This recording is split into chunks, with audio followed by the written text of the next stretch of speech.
Flames forward Elias Lindholm says he is open to signing a contract with Calgary. The 28-year-old forward's in the final year of his current deal and can become an unrestricted free agent at the end of this season.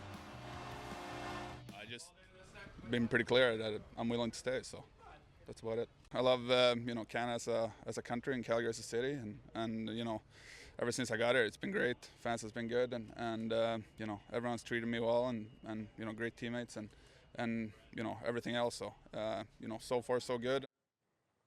So that's got to be encouraging news for Flames fans. We're speculating about Lindholm's future throughout the summer. So Lindholm was at the Flames golf tournament on Wednesday, and guess who else was there?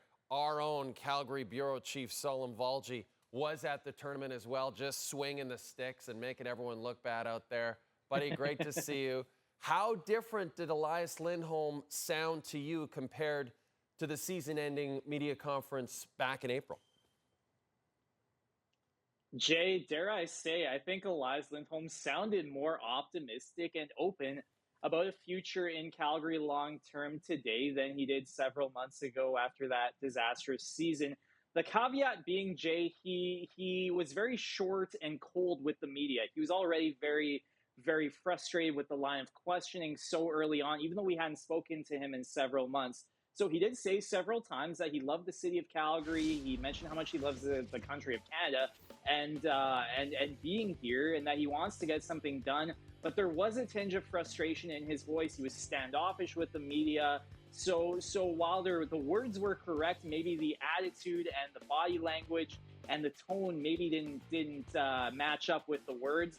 But the words are important, Jay. And last season, he, at the end of the season, almost was extremely non-committal. He basically said, all I have is 1 year left. And it looked like someone trying to get to the end of a marathon, whereas this time around, he said that he wanted to remain a Flame long-term, but there was a tinge of frustration and with the line of questioning and everything. So I think there is more optimism now than before that they can get a deal done. But Jay, this franchise went down this road with Johnny Gaudreau, and we all know how that ended. And they've said several times that they want to avoid that. So you're almost caught between a rock and a hard place if you're general manager Craig Conroy.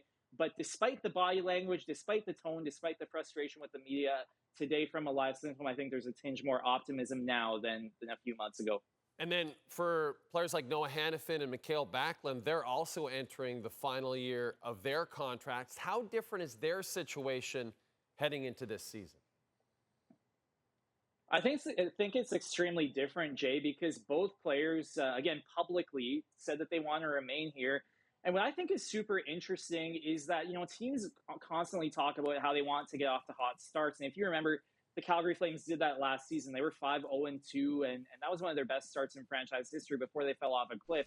And in both Noah Hanifin and Mikael Backlund's case, I actually think the way the Calgary Flames start the season on and off the ice could be a determining factor on if one or both of those guys decides to remain long-term Calgary Flames. I think there is sort of a really genuine curiosity within this group about what they can accomplish together with a more positive environment, and that extends to Noah Hanifin and Mikael Backlund. So American Thanksgiving, Jay, is generally seen as the cutoff date for if you're in a playoff spot by then, you're generally going to make it, and if you're not, the odds are that much greater that you have to overcome to make it. But I think the Calgary Flames, the stakes are higher this American Thanksgiving because I think Noah Hanifin and Mikael Backlund, they said all the right things, but they're waiting to see just how this group gels, just the environment and the feel-good vibes, and if those continue. And if they do get off to a hot start, I think that dramatically increases the chances that those two franchise cornerstones stick around. So with Lindholm, I think it's a lot more kind of show me the money. With Backlund and Hanifin, it's about the money, but I also think it's about how hot the team gets out of the gates here this season. And if they position themselves for on-ice success, I think that matters more to those two. All those guys, the contracts expiring at the end of the season, then Nikita Zadorov, Chris Tanev, Oliver Shillington, who's expected to be back with the team, all set to become UFAs at the end of the season. So Craig Conroy has a lot of decisions to make. It is going to be a fascinating year in Calgary, and this guy is going to be covering it for us. Salim Valji, always a pleasure to chat with you, my friend. We'll talk to you soon. Thanks a lot, Jay.